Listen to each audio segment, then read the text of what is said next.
Welcome to எங்கள் வீட்டு kitchen. இன்றைக்கி நம்ம சேனலில் சென்னா மசாலா கிரேவி வந்து செய்ய போகிறோங்க. இது சப்பாத்தி, பூரி, பரோட்டா, சாதத்துக்கெல்லாம் தொட்டு சாப்பிட ரொம்ப சூப்பராக இருக்கும். இதை வந்து இந்த சென்னாவை வந்து கரெக்டாக வந்து 5 மணி நேரம் வந்து நீங்கள் ஊற வச்சிட்டிங்கன்னா, குக்கரில் ஒரு 3 விசில் விட்டு ஒரு 5 நிமிஷம் தம்மில் வச்சுட்டு நம்ம எடுத்தோம்னா நல்ல சென்னா வந்து நல்லா வெந்து ரெடியாக இருக்குங்க.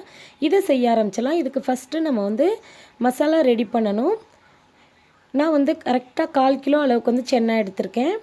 கரெக்டாக பார்த்தீங்கன்னா 1 டீஸ்பூன் சோம்பு, 1/4 டீஸ்பூன் மிளகு, 1 இன்ச் அளவுக்கு வந்து இஞ்சி, 2 துண்டு பட்டை, 3 கிராம்பு, அதுக்கப்புறம் கல்பாசி, 10 பல்லு பூண்டு. இதை ஃபஸ்ட்டு நம்ம வந்து மசாலாவை கடாயில் தேவையான அளவு எண்ணெய் சேர்த்துட்டு இந்த எடுத்து வச்சுருந்த மசாலாவை நம்ம சேர்த்துடலாம். எண்ணெயில் தீ வந்து கொஞ்சம் மிதமான சூட்டில் வச்சு இந்த மசாலா வந்து நல்லா எண்ணெயில் நல்லா வதங்கணுங்க. இது கூடவே 1/4 டீஸ்பூன் வந்து கசகசா சேர்க்கணும். அதுக்கப்புறம் 1 டீஸ்பூன் அளவுக்கு மல்லி சேர்க்கணும்.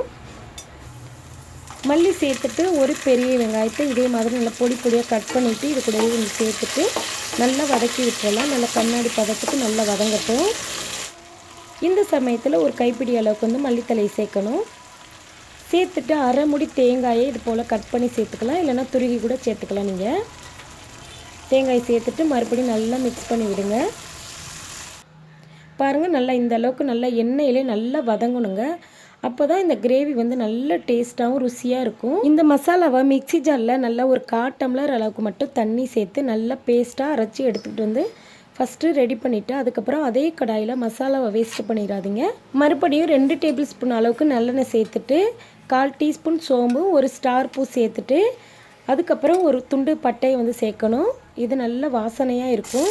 இப்போ மறுபடியும் வந்து ஒரு பெரிய வெங்காயத்தை நல்லா பொடி பொடியாக கட் பண்ணிவிட்டு நல்ல வெங்காயம் இந்த அளவுக்கு நல்லா வதங்கினதுக்கப்புறம் 3 தக்காளி பழம் சேர்க்கணும்.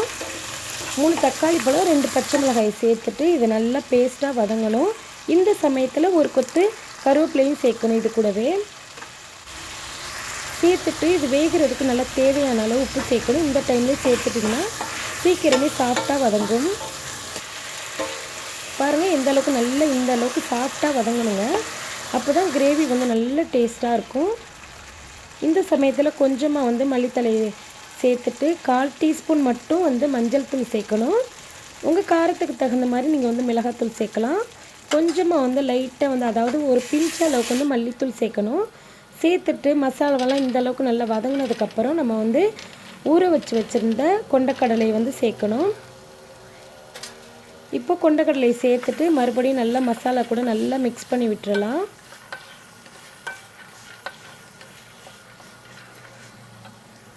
பாருங்கள், இந்த அளவுக்கு நல்லா மிக்ஸ் பண்ணி விட்டதுக்கப்புறம் மிக்ஸி ஜாரில் வந்து அரைச்சி வச்சுருந்த விழுதை வந்து இது கூடவே வந்து சேர்க்கணும். பாருங்கள், இதே மாதிரி நல்லா மிக்ஸ் பண்ணி விடுங்க. மசாலாவும் கடலையும் நல்லா ஒன்றா மிக்ஸ் ஆகணும். கேஸை வந்து நல்லா சிம்மில் வச்சுக்கிட்டே வதக்கணும். பாருங்கள், இந்த அளவுக்கு நல்லா வதங்கினதுக்கப்புறம் இதுக்கு வேகிறதுக்கு தேவையான அளவு வந்து தண்ணி சேர்க்கணும். அந்த மிக்ஸி ஜாரில் மசாலாவெல்லாம் ஒட்டி இருக்கும் இல்லையா, அதில் வந்து 2 டம்ளர் அளவுக்கு தண்ணி சேர்த்து நல்லா இதே மாதிரி நல்லா கலந்து விட்டுருங்க. கலந்து விட்டுட்டு நம்ம வந்து இதை வந்து குக்கரில் வேக வைக்க போகிறோம். பாருங்கள், நான் கடாயிலேருந்து இப்போ குக்கரில் வந்து சேர்த்துட்டேன். குக்கரில் சேர்த்துட்டு கரெக்டாக 3 விசில் மட்டும் விடுங்க போதும். அதுக்கு மேலே நீங்கள் விசில் விட்டிங்கன்னா குழஞ்சி போயிடும். கரெக்டாக 5 நிமிஷம் தம்மில் வச்சுட்டு அதுக்கப்புறம் ஓப்பன் பண்ணி பார்க்கலாம். பாருங்கள், எந்த அளவுக்கு நல்லா கொண்டக்கடலை வெந்து நல்லா எண்ணெயெல்லாம் நல்லா தெளிஞ்சு வந்திருக்கு.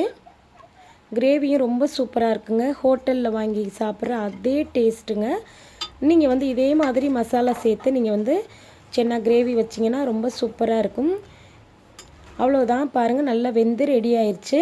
மேலே வந்து கொஞ்சமாக வந்து மல்லித்தலையை தூவிட்டு நீங்கள் வந்து சுட சுட வந்து சாதத்தில் பிசைஞ்சு சாப்பிட்லாம். சப்பாத்தி, பரோட்டா, பூரி, இட்லி, தோசை, நான் எல்லாத்துக்குமே ரொம்ப சூப்பராக இருக்கும். கீ ரைஸ்க்கு கூட சூப்பராக இருக்குங்க இந்த டேஸ்ட்டு.